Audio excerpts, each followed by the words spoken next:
when you're awake. For the eyes of the Lord range throughout the earth to strengthen those whose hearts are fully committed to him. 2 Chronicles 16:9. He sees you when you're sleeping. He knows when you're awake. He knows you've been bad or good, so be good for goodness sake. Every year around Christmas time, various pieces on the physics of Santa Claus make the rounds on social media. Here are some of the highlights. Santa visits an estimated 500 million households worldwide on Christmas Eve.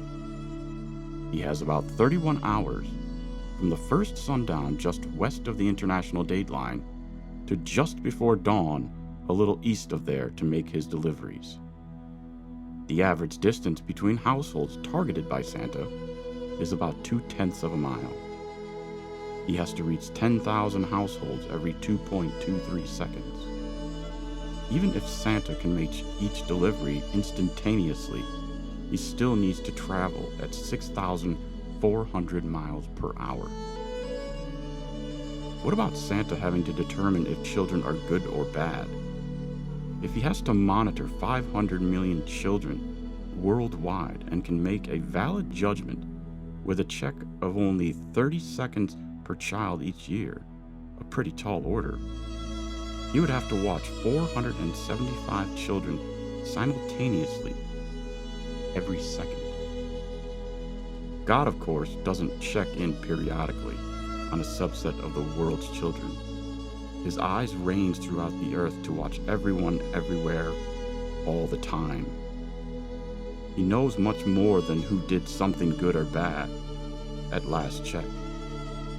His eyes see not just actions but motives. He sees the heart. Why does God watch us constantly? It is not to catch us being bad so that he can give us a lump of coal in our Christmas stocking. God watches us because he loves us and wants a deep and lasting relationship with us. By knowing every facet of our lives, God knows just how to help when we are struggling. He is ready to strengthen us when we rely on him completely. Passage. Verse in context. 2 Chronicles 16:7-9. At the time Hanani the seer came to Asa, king of Judah, and said to him, "Because you relied on the king of Syria, and did not rely on the Lord your God, the army of the king of Syria has escaped you. Were not the Ethiopians and Libyans a huge army with very many chariots and horsemen? Yet because you relied on the Lord, he gave them into your hand. For the eyes of the Lord run to and fro throughout the whole earth, to give strong support to those whose heart is blameless towards him. You have done foolishly in this. From now on you will have wars." Related passage. Psalm 34:11-19. Come, O children, listen to me. I will teach you the fear of the Lord. What man is there who desires life and loves many days, that he may see good? Keep your tongue from evil and your lips from speaking deceit. Turn away from evil and do good. Seek peace and pursue it. The eyes of the Lord are toward the righteous, and his ears towards their cry. The face of the Lord is against those who do evil, to cut off the memory of them from the earth. When the righteous cry for help, the Lord hears and delivers them out of their troubles.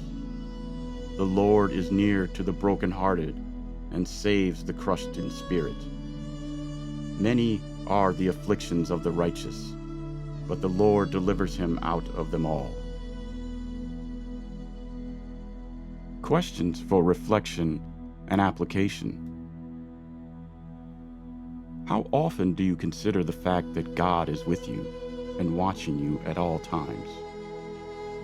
Does that thought give you comfort or make you uneasy? Why?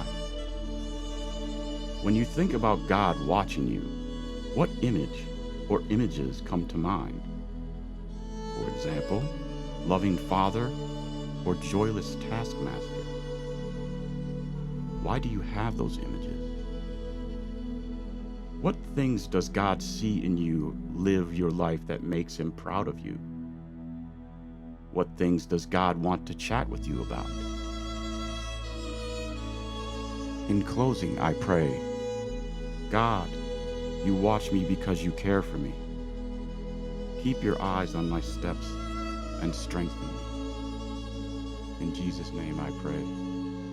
Amen.